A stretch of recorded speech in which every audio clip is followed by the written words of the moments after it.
Dva lidi z Dynama, co mají 12 000 pohárků, hodnotí Clash Royale karty. To je mid. Taková 4.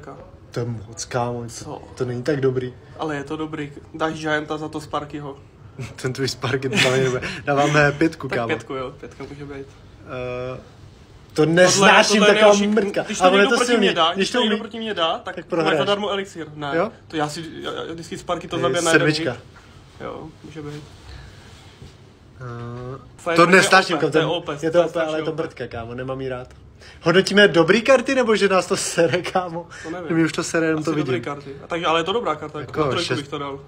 Na 3. Kámo, když týpek proti mě má tu 15kovou, tak já to nezabiju logem. Bandit. To je hodně dobré, to je lepší než tohle. Ne. To je úplně useless. Dobré, 6. No to je mrtka. To na 9. Oni to nerfli, víš o tom? Tohle je docela silný. Tohle je OP, na 3, no. Fireball! Jednička, to je dobrý, jak svůj prostě jako bombneš, ne? Voltaverka, 8. 10? Horší než Goblin Tower? 8, jsem neviděl, že to 10. A teď? Okay, to je silný, kámo, to je dobrý. To je s tornádem je to OP. To je hodně dobrý pick, spoko.